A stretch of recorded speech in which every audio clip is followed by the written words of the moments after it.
Tomato দিয়ে দিলাম।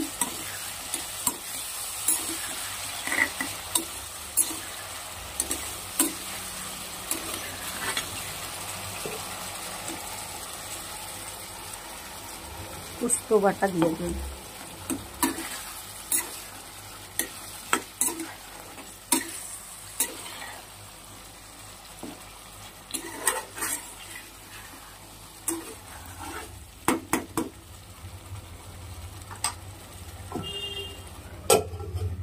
একটু ডেকে হয়ে গেছে, দেখো। এখন একটু জল অ্যাড করে নিই।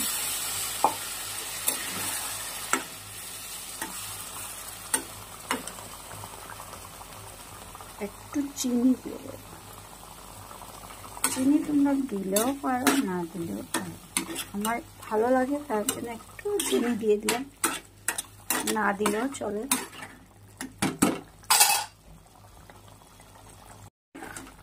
নিরামিষের দিনে ঝিঙ্গা পোস্ত বানালে খুব ভালো লাগে, আর কিছুই লাগে না, এটা দিয়ে পুরো ভাতটা খাওয়া যায়।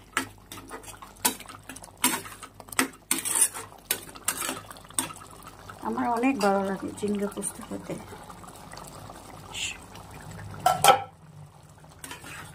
আমার ঘরের সবাই এত ভালোবাসে না, কিন্তু আমার খুব ভালো লাগে। দেখো হয়ে গেল। কথা বলতে বলতে আমার ঝিঙ্গে পোস্তটা হয়ে গেছে। কালারটা অনেক সুন্দর হয়ে গেছে।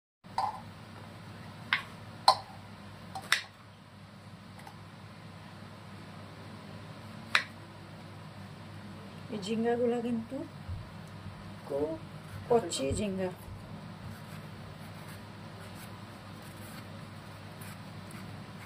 ঝিঙ্গা দিয়ে পোস্ত দিয়ে বানাবো আজকে বন্ধুরা।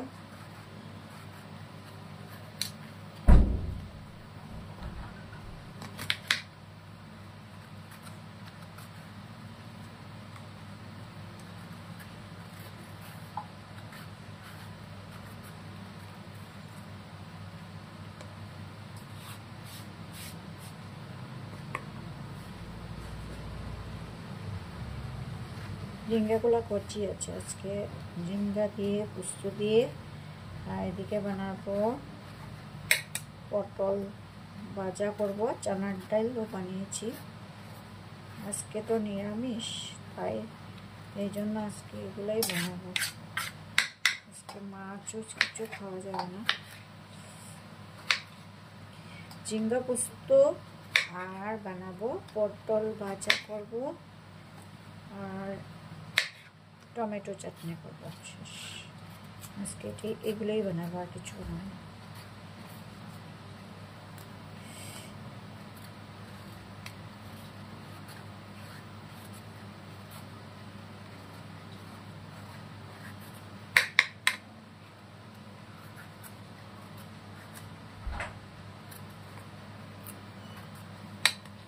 গরম পড়ে গেছে, তার জন্য ঝিঙ্গা দিয়ে মাছের ঝোলও খেতে খুব টেস্ট হয়। গরম গরম মাছের ঝোল ঝিঙ্গা দিয়ে, এটাও ভালো লাগে।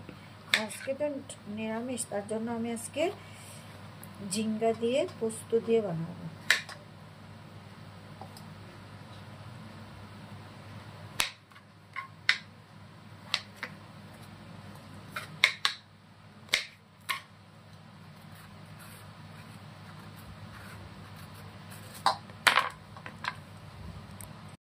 হাই বন্ধুরা, তোমরা কেমন আছো? আশা করি ভালোই আছো, আমিও ভালো আছি। তাহলে দেখো, আজকে বানাতে যাচ্ছি। আজকে তো শনিবার, আমরা নিরামিষই খাই।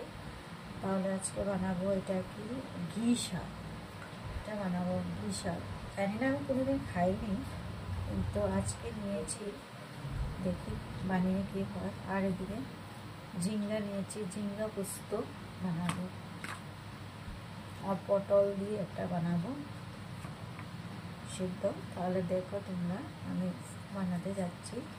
প্রথমে কেটে নেব এগুলো, ঝিঙ্গা কাটবো এখন।